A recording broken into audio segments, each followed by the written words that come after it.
Hello. तो आज हम लोग चैप्टर थर्ड का लास्ट पार्ट पढ़ते हैं जो कि है वॉल्केनिक लैंडफॉर्म्स। तो वॉल्केनिक लैंडफॉर्म में पहले हमें ये समझना है कि जो मैग्मा ऊपर आके ठंडा हो गया, ठीक है, जैसे कि ये, वो कहलाएगा वॉल्केनिक रॉक।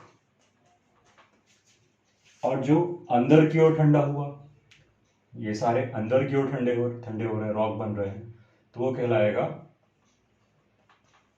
Plutonic rocks. ठीक है, तो ये बेसिक डिफरेंस था on the basis of location. जब बाहर की ओर आके ठंडा होगा तो वो कहलाएगा वॉल्केनिक रॉक, और जब अंदर की ओर ठंडा होगा तो वो कहलाएगा प्लूटोनिक रॉक। अब अलग अलग फॉर्म्स पढ़ते हैं हम लोग। जैसे कि सबसे पहले ये देखते हैं, ये क्या है, मैग्मा चैम्बर, जहां से सारा मैग्मा बाहर आता था।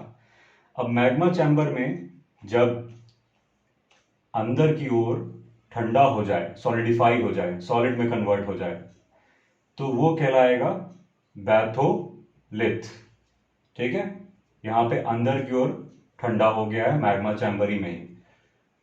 अब ये क्या है, हॉरिजॉन्टल शेप में है, बाकी सारे भी हॉरिजॉन्टल हैं, बस एक वर्टिकल है। तो सारे हॉरिजॉन्टल पहले देख लेते हैं। हॉरिजॉन्टल का मतलब होता है जो कि अर्थ के सरफेस से पैरेलल हो। ठीक है, वर्टिकल का मतलब होता है जो कि परपेंडिकुलर हो। तो सारे हम पहले हॉरिजॉन्टल देख लेते हैं। देखिए ये क्या है, हॉरिजॉन्टली हो रहा है। ठीक है, ये भी क्या है, हॉरिजॉन्टली है, ये भी क्या हॉरिजॉन्टली है, ये भी हॉरिजॉन्टल है, ये भी हॉरिजॉन्टल है, ये भी हॉरिजॉन्टल है, बस ये क्या है, वर्टिकल। तो पहला हो गया बैथोलिथ। बैथोलिथ जो मैग्मा चैम्बर में ठंडा हो जा रहा है। फिर कुछ ऐसे भी केस होंगे जहां पे मैग्मा ऊपर आया लेकिन पूरी तरीके से ऊपर नहीं आ पाया और कुछ ऐसी शेप ले लिया जो कि बाहर के वॉल्केनो की तरह एकदम देखने में लग रहा हो, बाहर के कंपोजिट वॉल्केनो की तरह एकदम देखने में लग रहा हो, वैसे ही शेप अगर अंदर ले ले तो वो कहलाएगा लैकोलिथ। ठीक है, तो बैथोलिथ हो गया, लैकोलिथ हो गया। थर्ड पे आते हैं हम लोग, लैपोलिथ। लैपोलिथ क्या होगा, जो कि ऐसा शेप ले ले जैसे कि लेंस। ठीक है, लेंस की तरीके का शेप ले ले तो वो कहलाएगा लैपोलिथ। फिर इसके बाद हम लोग आगे देखते हैं, कभी कभी ऐसा शेप में आ जाता है। ये कैसा शेप है, ये कुछ ऐसा शेप है कि मान लीजिए ये ऐसे और ऐसे। ठीक है, तो ये ऐसे लावा आ रहा है और यहां जम गया। एक मिनट,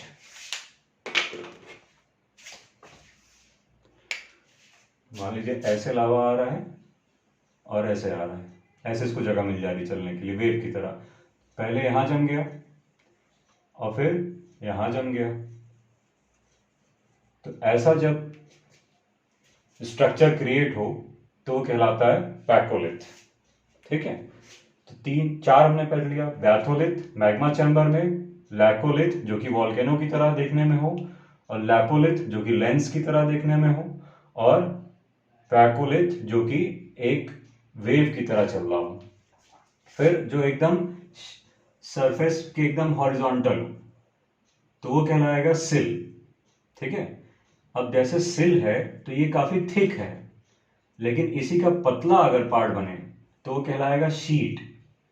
ठीक है, पेपर की शीट होती है ना, उसी तरीके से पतला ये शीट कहलाएगा, और मोटा रहेगा तो सिल कहलाएगा। ये सारे हो गए हॉरिजॉन्टल।